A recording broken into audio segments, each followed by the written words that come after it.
Hot.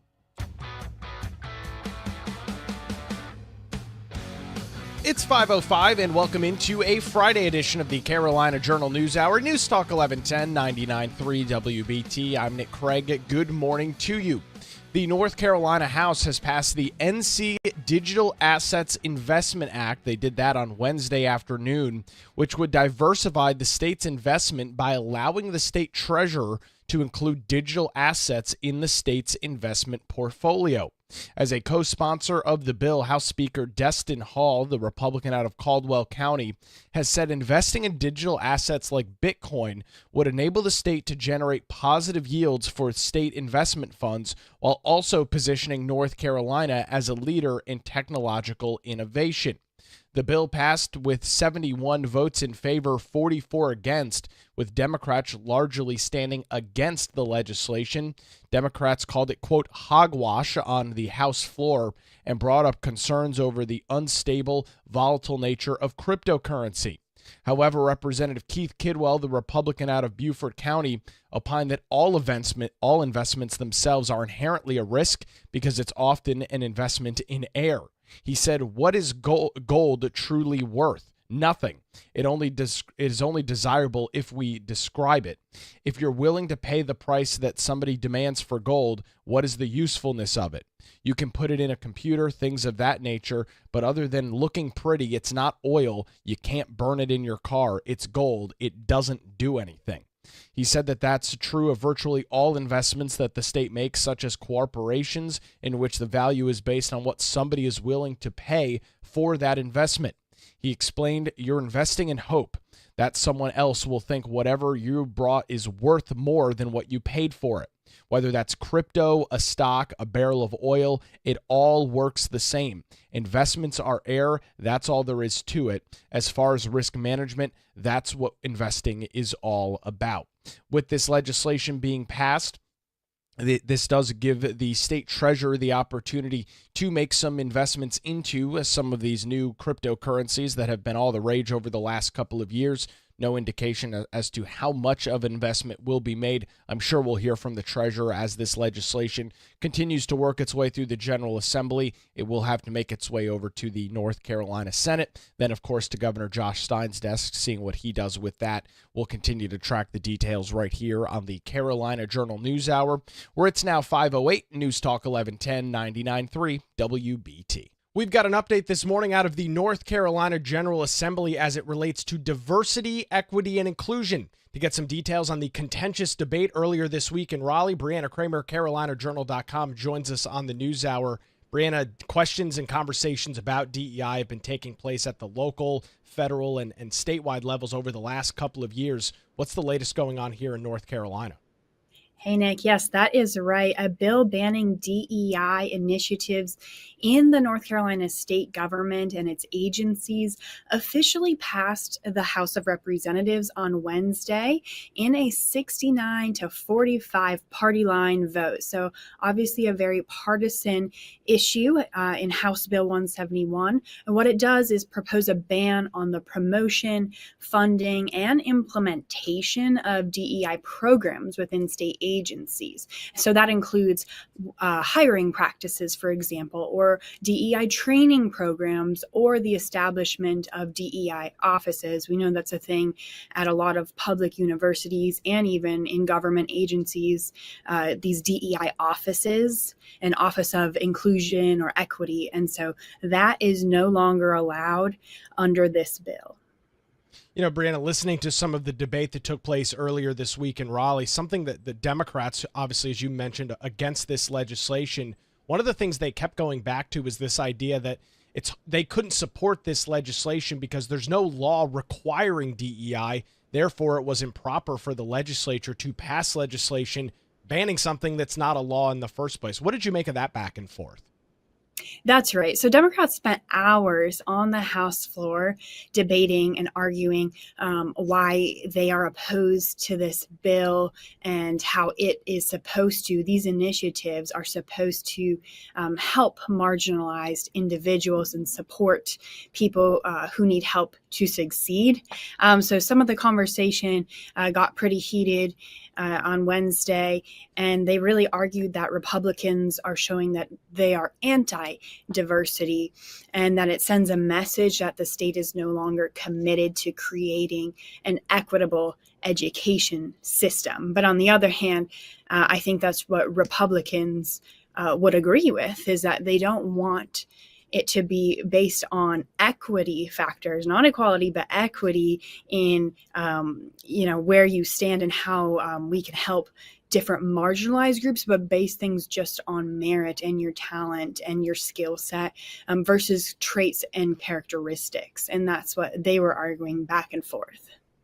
One of the other things that was brought up is a record high amount of vacancy rates within the state, somewhere around 30% in some state agencies, a lot of positions that have yet to be filled. Democrat lawmakers seemingly indicating that removing the DEI policies within agencies will cause those numbers to either go up or those positions not to be filled. However, Republicans on the other side say this will probably solve some of that problem because there will no longer be some maybe quotas or various things that state agencies have introduced to fill some of these positions.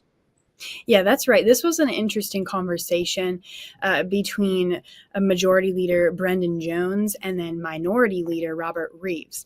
And so what the bill does, violations of the proposed law could result in civil penalties, removal from office, or even criminal charges for state employees. So there is some teeth in this bill. There's a financial aspect in it. And I think Republicans want that so that it is enforceable. Because a lot of times, like we see with other bills, even like the ICE bill, if it's not enforceable, a lot of times it can sometimes be ignored.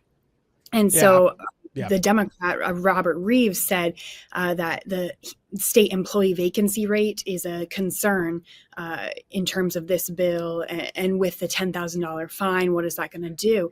And Brendan Jones said that he thinks this is going to be a good thing because we're doing away with the divisiveness and doing away with discrimination. And instead, it gives an opportunity to have a greater pool of folks to be hired into the state government. Obviously, Brianna, this discussion we're talking about this morning was out of the North Carolina General Assembly. These discussions have also been happening on the national level. Diversity, equity, and inclusion was a major campaign talking point for now President Donald Trump. He ran a campaign on getting rid of some of these policies across federal governments and in various entities there. Would you argue that this issue's kind of already played out on the national stage with the election of President Trump and DEI being one of his major policy platforms? I mean, I would say so. Obviously, that is something his voter base supported and was for. And that is what Trump did as soon as he got into office, is sign an array of executive orders. And DEI was one of his focus areas, too, in making sure that we go forward with basing things more on merit and skill set. And so definitely a focus on the federal level. And that's probably sparked a little bit more action here in North Carolina on the state level in our General Assembly. And we've also seen action on the Senate side here in the state as well. The Senate just passed a measure in early April to ban DEI in higher education in the state. So we are seeing action in both chambers on this topic. They are in agreement on it. So the bill that just passed that we discussed in the House will go over to the Senate for consideration. Obviously, we'll continue to track it as it makes its way to the Senate and then eventually to Governor Josh Stein's desk for either a signature veto or just allowing the law to be or the legislation to become law after a set period of time. You can get some additional details this morning by checking out Brianna's story. It's over on our website, carolinajournal.com. Brianna Kramer joins us on the Carolina Journal News Hour. Where it's now 5:14, News Talk 1110, 99.3 WBT. A look at your Friday morning roadways as you head into work. A look at traffic with Boomer Von Cannon. Hey, thank you, Nick. Good.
It's 521. Welcome back to the Carolina Journal News Hour. News Talk 1110, 99.3 WBT. A three-judge panel has allowed State Treasurer Brad Briner to intervene in a legal dispute between Governor Josh Stein and state legislative leaders.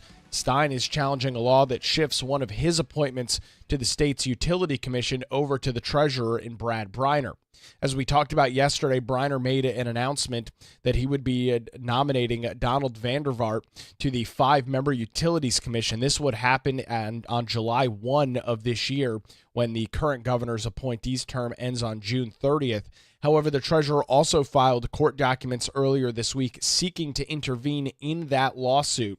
His motion indicates that Stein and top lawmakers have consented to Briner's participation in the case. His lawyers wrote in part, quote, "The treasurer seeks to defend session law's provisions that authorize his office to appoint a member to the North Carolina Utilities Commission.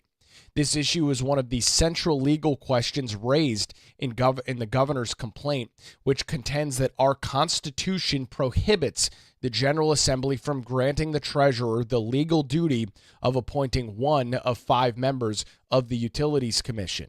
It goes on by saying the governor claims that only his office and not the treasurer's office can appoint a 5th member to the Utilities Commission. The relevant provision of the session law, unless invalidated by a court, empowers the treasurer to make such an appointment, thereby requiring the treasurer to administer this statutory appointment power. Therefore, the governor's claim about the appointment and legislative defendant's defense are grounds in this legislation that is administered by the treasurer.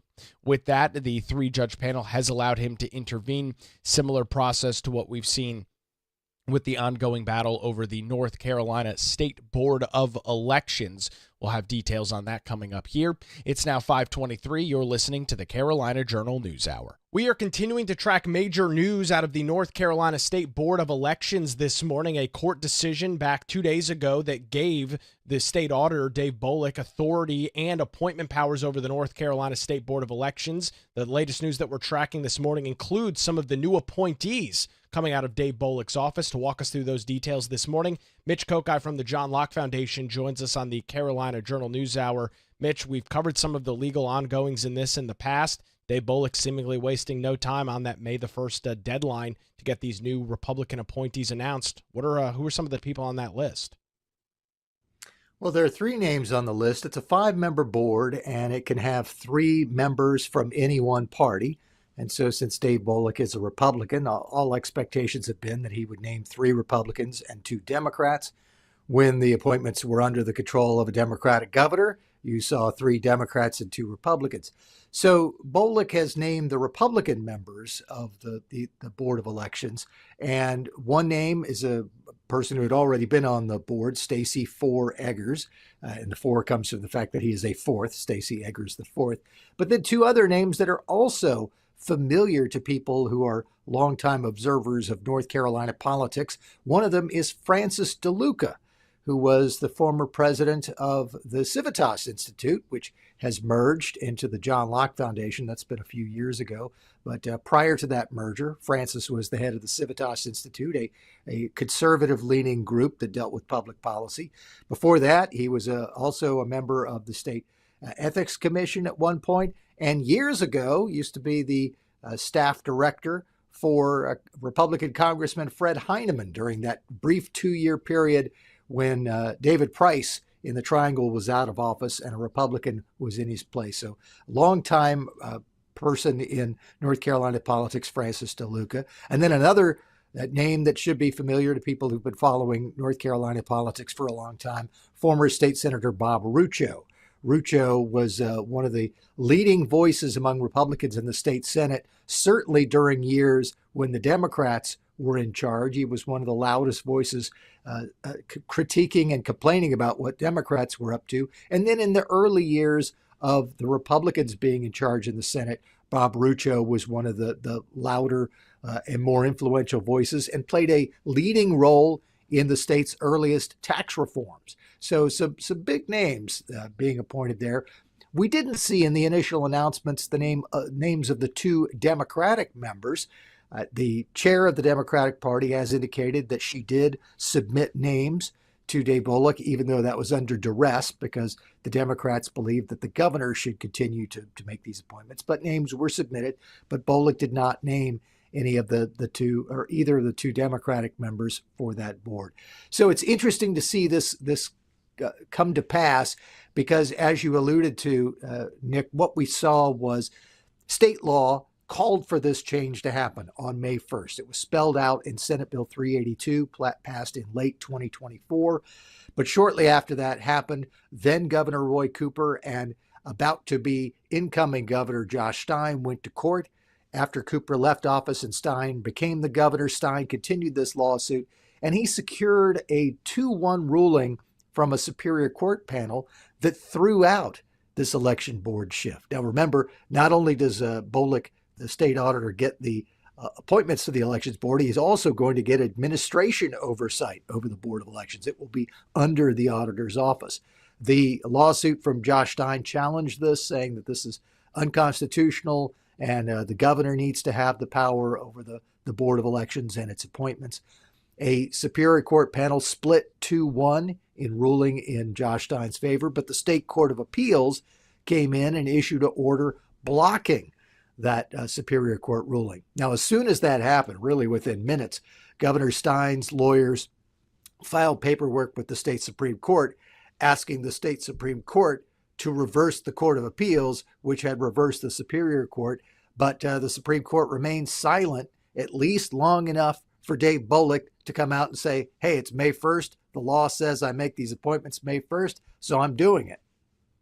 You know, Mitch, kind of taking a couple steps back to where things had stated in the past, and you bring up these lawsuits. As I understand the challenge here, lawmakers in the General Assembly, which are led by Republicans, feel that under the state constitution, they have the authority to shift around various appointment and authority powers under the executive branch, which includes the governor and other members of the Council of State. Meanwhile, on the Democrat side of the aisle, Governor Josh Stein claims that this is unconstitutional overreach by the General Assembly. Where do we really fall on all of this? Does the state constitution lay out that the governor is in fact in charge of an entity like the State Board of Elections? It doesn't specifically say that he controls the Board of Elections. What Governor Stein is relying on is some pieces of the state constitution that call for the governor to take care that laws are faithfully executed and that talk about him having executive power. But the problem with the Stein argument is that he is seemingly suggesting that the governor is the only person who has executive power in North Carolina. But our state constitution spells out other statewide elected executive branch officials. And it also says that the General Assembly will spell out the duties of those executive branch officials. And what Republican lawmakers have argued is that in putting the elections board under the state auditor, they're simply following what the Constitution allows them to do, and that is spelling out duties for these constitutionally elected officers like the state auditor. This is something that's different than some of the previous fights that we've seen in the state courts between legislative leaders and the governor over shifts of power, including previous fights over the Board of Elections. What has been argued in the past is that the General Assembly is trying to take over power for itself that has to be in the executive branch and has to be in the governor. And they've said in this latest version, okay, we're not taking the power out of the executive branch. The General Assembly is not going to have this power, but the power is going to be moved to one of these other executive branch officials for whom we are allowed to set the duties. The Constitution says we can do that. So it'll be very interesting to see if, as this case most likely proceeds ultimately to the state Supreme Court, whether the state Supreme Court says, yes, that is something the General Assembly could do, or no, they've encroached too much on the governor's authority. Obviously, this continues to be a developing story. For folks that want to read more and stay up to date with the latest news, they can visit our website this morning, carolinajournal.com. Mitch Kokai from the John Locke Foundation joins us on the Carolina Journal News Hour.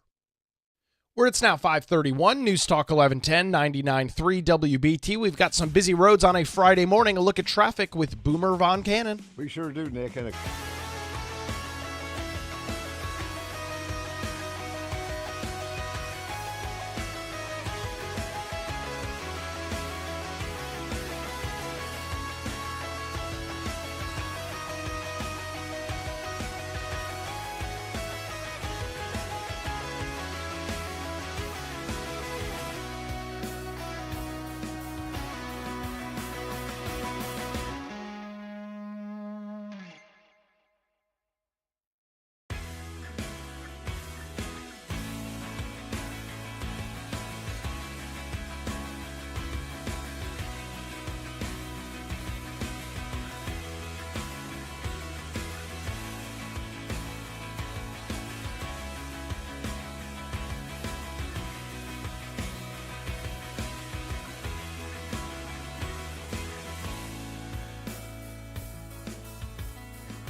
you're live. It's 5:37. Welcome back to the Carolina Journal News Hour. News Talk 1110 99.3 WBT. Good Friday morning to you. Poll results released by the North Carolina Chamber of Commerce this week show that 71% of North Carolina voters favor criminal justice reform. The survey conducted in mid-March sheds light on public sentiment about public safety, justice, and potential solutions to reduce recidivism, and well as creating more secure communities. Notably, 92% of respondents reported feeling somewhat or very safe in their community, and a majority, 59%, said that they had not experienced any victimization related to crime. According to Pat McFernan of CMA Strategies during the NC Chamber's analysis of the data, which took place earlier this week, said, quote, "The perception of safety is surprisingly high, and it also ties directly into the growing support for reforms aimed at better addressing nonviolent offenses across the state.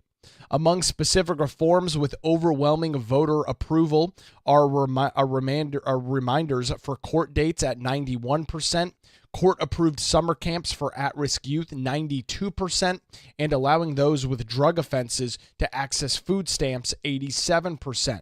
According to the Vice President of Government Affairs at the NC Chamber of Commerce, Jake Cashin, he says, quote, "These results show clear, practical solutions that voters believe can address root issues in the system while still promoting accountability."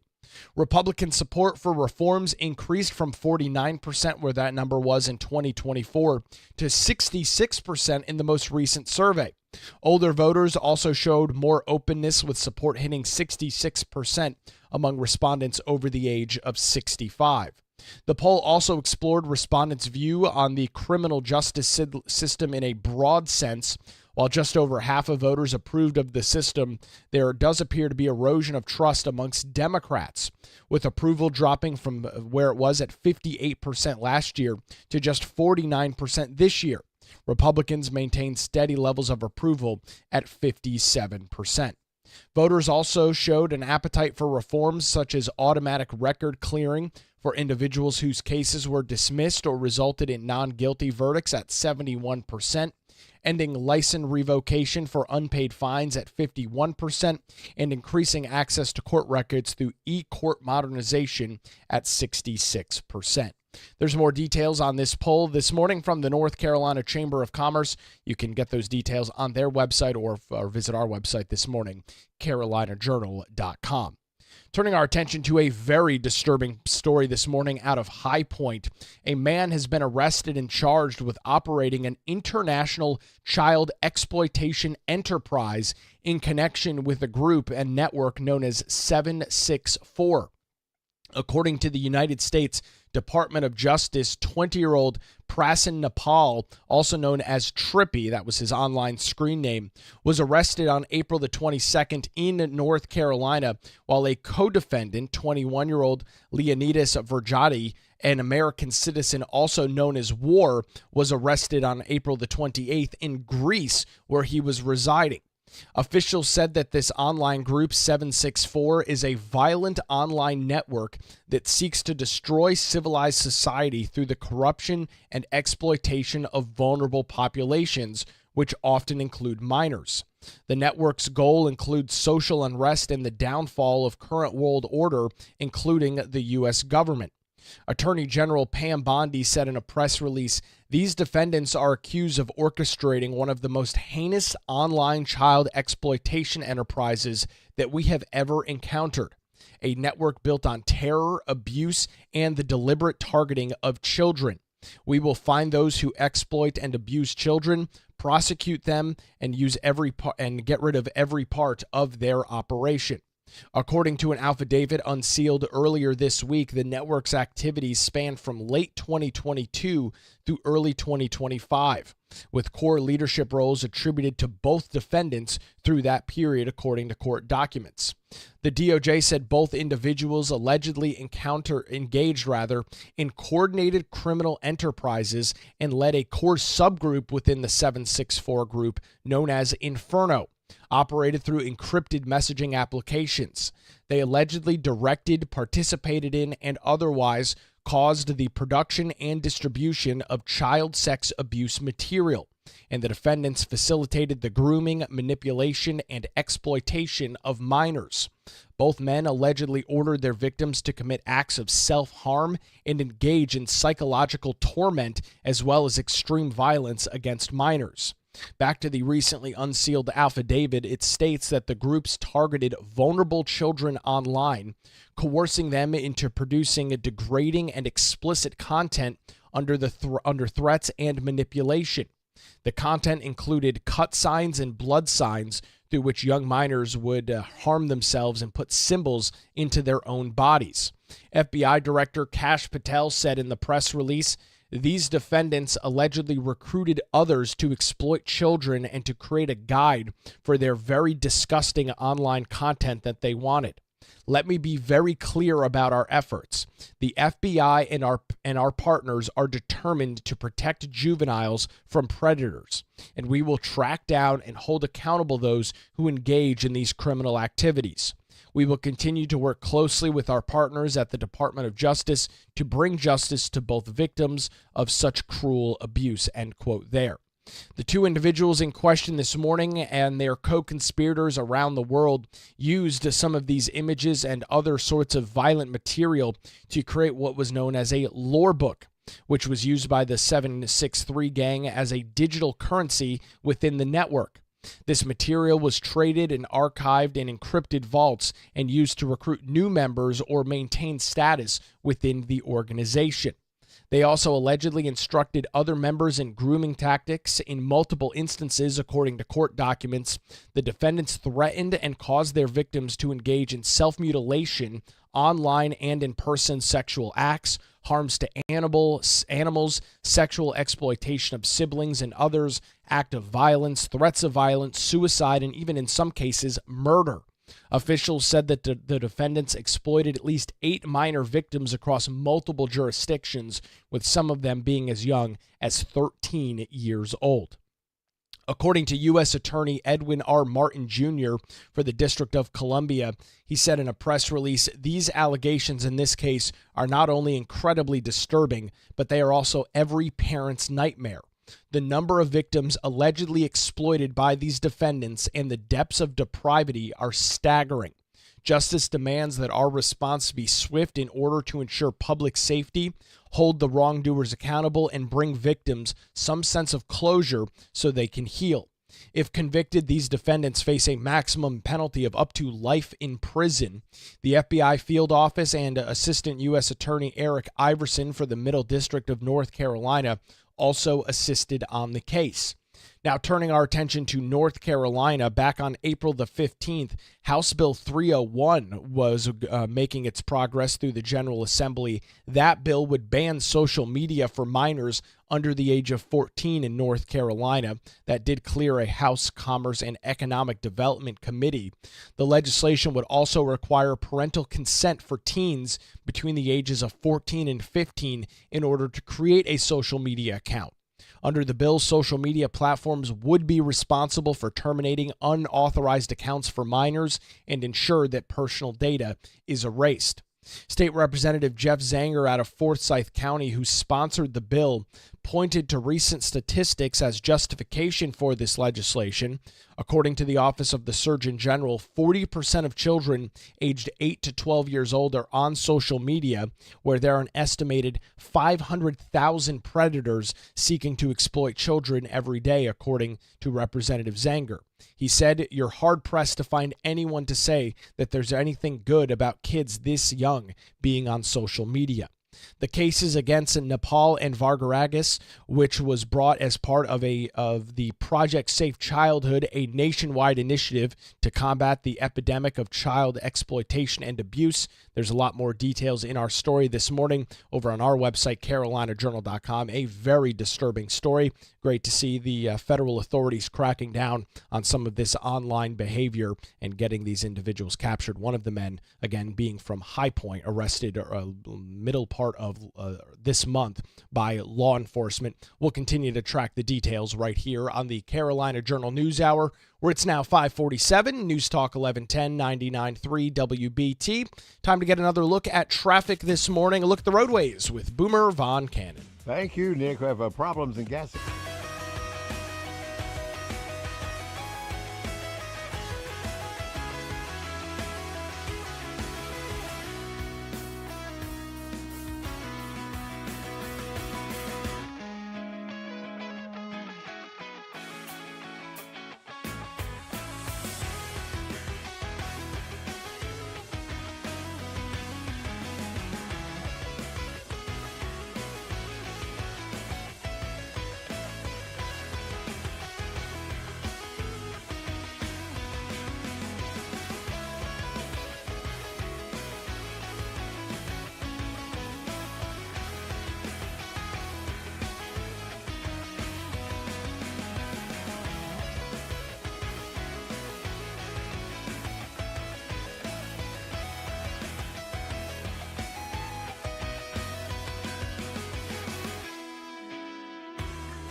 It's 5:55. Welcome back to the Carolina Journal News Hour. News Talk 1110 99.3 WBT. Keeping an eye on one of our big stories that we've been following all week. North Carolina State Auditor Dave Boliek has announced his appointments to the state's Board of Elections. This happened yesterday afternoon after a Wednesday court ruling in which the North Carolina Court of Appeals unanimously blocked a lower court ruling favoring Governor Josh Stein in his legal battle with state legislative leaders and State Auditor Dave Boliek over election board appointments. Stein is a Democrat. Boliek and legislative leaders are Republicans. A provision in Senate Bill 382, which became law in December, allows the state auditor to make new election board appointments and assume administrative oversight of the board. The law requires the state auditor to appoint members from a list of nominees provided by the state party chair of the two political parties with the highest number of registered individuals. That, of course, would be the Republican and Democrat Party. Francis DeLuca, Robert Anthony Rucho, and Stacey Clyde Eggers IV of Boone were all nominated by Jason Simmons, the chairman of the NCGOP. DeLuca is a former president of the Civitas Institute, which did merge with the John Locke Foundation back a couple of years ago. He served in the U.S. Army, or the U.S. Marines rather, for 30 years and retired with the rank of colonel. He was previously a member of the State Ethics Commission. Rucho is a former member of the North Carolina Senate, where he served for nearly 17 years. He led on various legislative issues, including tax reform and electoral policy. And the third individual, Eggers, is a lawyer and managing partner of the Eggers Law Firm and does currently serve on the North Carolina State Board, so a reappointment for him. In a press release yesterday, Dave Boliek said, quote, "Managing our elections is no small task. It takes time, dedication, and professionalism. We need full confidence in our elections, and I'd like to thank these individuals for their willingness to serve with their terms beginning yesterday on May the 1st. The chair of the Republican Party, Jason Simmons, said in a press release, "We are pleased to have tremendous individuals serving on the State Board of Elections and thank everyone who expressed interest in these critical positions. These board members will ensure North Carolinians have fair, free, honest, and transparent administration of elections." You can get some additional details this morning by visiting our website, carolinajournal.com. That's going to do it for a Friday edition of the Carolina Journal News Hour. WBT News is next, followed by Good Morning BT. Hey, I'm on State Lines tonight, PBS North Carolina, 8:30. Hopefully you'll join me for that. If not, we're back Monday morning, 5 to 6, right here on News Talk 1110 and 99.3 WBT.